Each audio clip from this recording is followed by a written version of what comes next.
Wait, so... Are you actually... Agent Xavier Garces asked with that same incredulous, gushy tone that the new staff always had when they saw the nameplate on the desk. Yes, I am Dr. Alto Clef.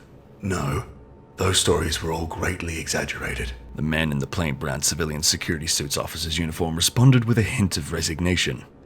Agent Garces, why are you still wearing that black suit? Didn't the requisitions department issue your cover uniform before you arrived on site? Sir, no, sir! Agent Garces responded, tearing his eyes from the stylized nameplate bearing the musical inscription that was such a huge part of the Foundation mythos, snapping stiffly to attention in the manner of one who was addressing a drill sergeant. Garces continued. I was told that a uniform and cover identity would be provided on location. Jesus Christ, at ease, Garces. Clef stood up and paced across the grimy old security office and opened a rusty locker. You're way too big to wear one of my extras, and I don't have your cover identity. So, guess what? You're camping out here for the next few days. I'm not having you shuttle back and forth from this facility looking like one of the goddamn men in black. Can't believe requisition screwed this up again. Please tell me they at least sent you with the necessary supplies. Yes, sir. Dr. Clef. They're in the back of my truck. Oh, let me guess. You drove here with a big shiny black SUV with out-of-state plates and you parked it in the old lot outside right next to my Toyota. Yes, sir. Doc. Gus says, this site is an abandoned federal penitentiary with a really gruesome past. To ghost hunters, this place is like a blonde holding up a sign that says free blowjobs.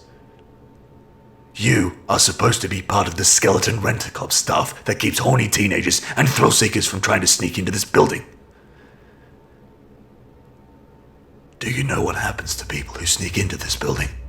Entering the restricted rooms in this building is invariably fatal. Regulations state that any persons who enter SCP-450 are to be considered lost. Garces recited from memory, still standing at attention with his square jaw thrust up into the air. Do you look like a rent-a-cop? Are you driving the shitty kind of car that a rent-a-cop would drive? Clef limped up towards the younger, taller man, narrowing steely eyes that had already witnessed more than a lifetime's worth of horror. No. I'll tell you what you look like. You look like the fucking new guy who doesn't quite understand what he's dealing with yet. You're here to learn that really fucking fast, or else you are going to die in here, just like one of 4 fucking new guys that come in here to learn the ropes. You can't any more corners, and you wish that I was the goddamn devil that 732 made me out to be. Because that guy would have just put a bullet in your worthless ass and buried you in the parking lot. But I am not that man.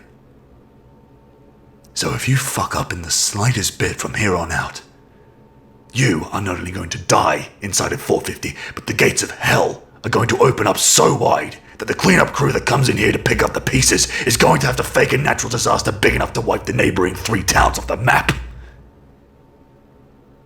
Am I clear? Am I clear? Sir, yes, sir!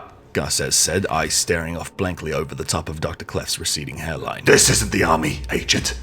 Clef sighed wearily and returned to his desk to send an equally nasty letter to the requisitions officer who had sent him a new agent without the proper gear. Fuck. Sorry, Doctor. Receiving no answer, he slumped his shoulders and sat down on the musty tweed sofa in the office. Finally, he spoke up again. So, what are you doing here, Doctor? Clef looked up from his monitor and squinted. Retiring.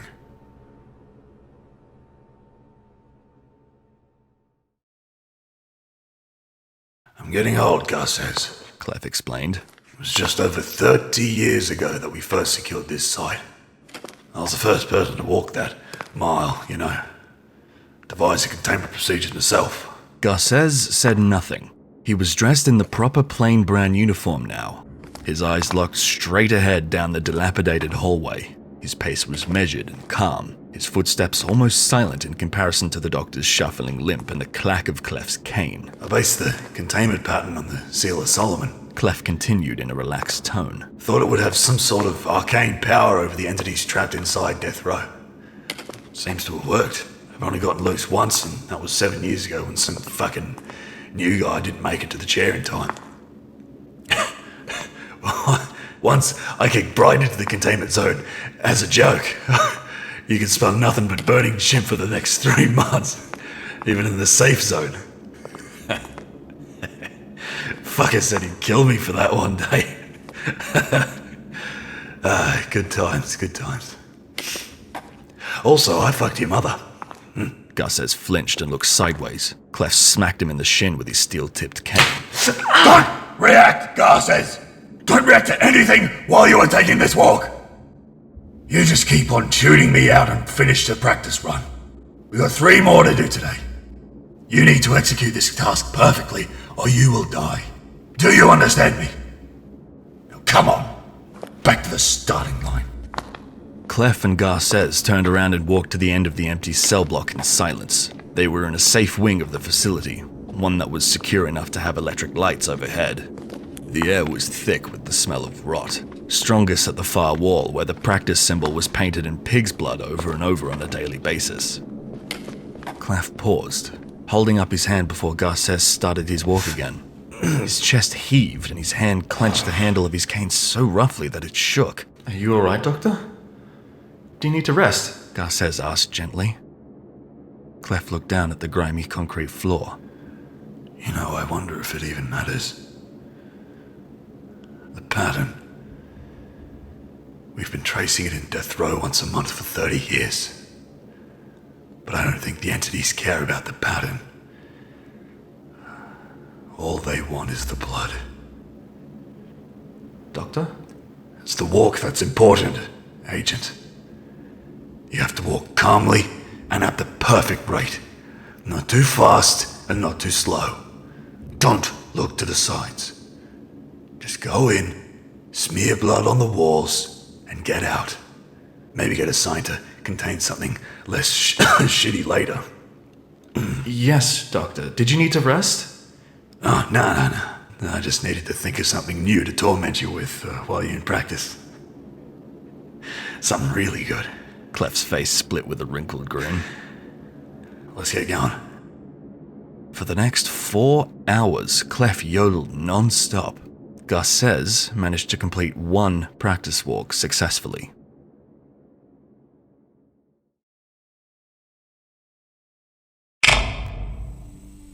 The doctor and the agent stood at the threshold of Death Row. A pair of brilliant floodlights shone behind them in the safe zone, casting their shadows starkly against the painted steel containment doors that blocked the path to the pitch-black execution chamber.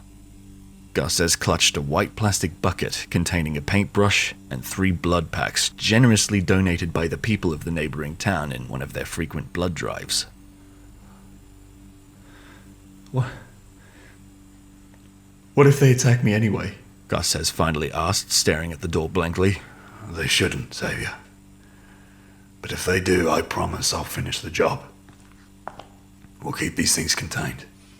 Clef waved his keycard over the electronic lock, and the steel doors swung open towards the 2 men. A rush of gibbering voices seemed to pour out of the stark darkness of the Death Row cell block. 166 meters away, the door to the execution chamber stood open, barely illuminated by the powerful flood lamps behind the 2 men. Everything seems normal. Clef nodded as the doors of every cell on the left side began slamming open and shut in unison. Go get it done, kid. Remember, the pattern isn't important. The walk is. On you go. Garces' breath was calm and measured as he stepped into the darkness. Clef watched as his partner briskly strolled past the remains of an agent who had failed to execute his task perfectly 3 years ago.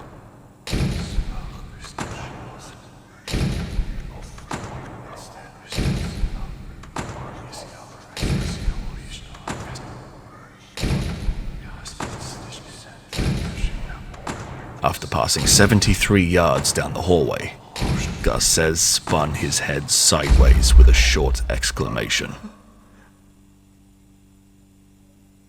Mom?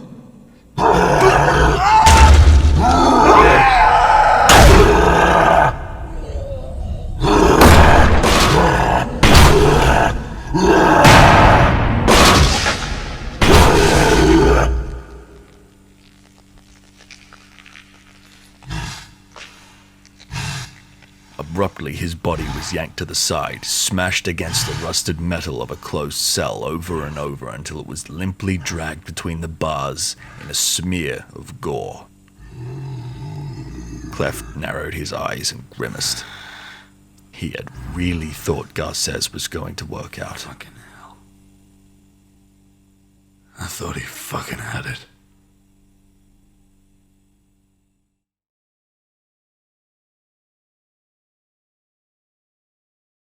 Clef walked with his cane tucked under one arm. His other swung the white plastic bucket in time with his measured steps. Exactly 11 minutes after entering SCP-450, he came to the old electric chair, rattling and shaking in its fixtures. With the exception of Garces' screw-up, everything was going as expected. Clef knelt behind the shuddering electric chair and examined the bucket's contents. 2 of the blood packets had been torn when Garces was taken. Looking back the way he came for the first time, he could see the trail of bloody footprints he had left behind. Dr. Clef pursed his lips. The one remaining blood packet would not be enough to draw the containment pattern he had devised 30 years ago. Digging into his trouser pocket, he produced the old hunting knife Dimitri had given him as a present after their vacation in Tijuana. Clef rolled up his sleeve, laid the blade against his wrist, and set about his task. He doubted he would have time to walk out safely after this.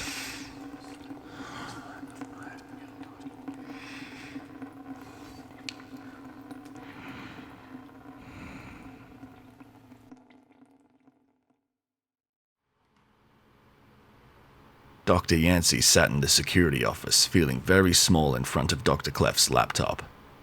A progress bar slowly filled as a series of high-resolution photographs was attached to a report from the O5 Council.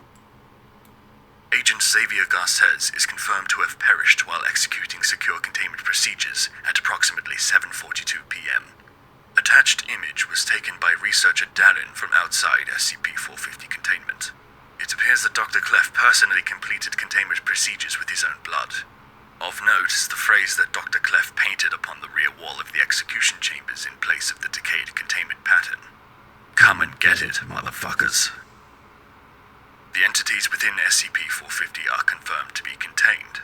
This appears to verify Dr. Clef's recent hypothesis that the specific pattern is not relevant to containment. The entities will be contained as long as human blood is applied to the walls of the execution chamber. Attached image is of the floor behind the electric chair. From this angle it is hard to determine the nature of the markings, but we believe they are multiple handprints and a large black area in the shape of a human body. Dr. Clef's whereabouts are unknown. He is presumed dead.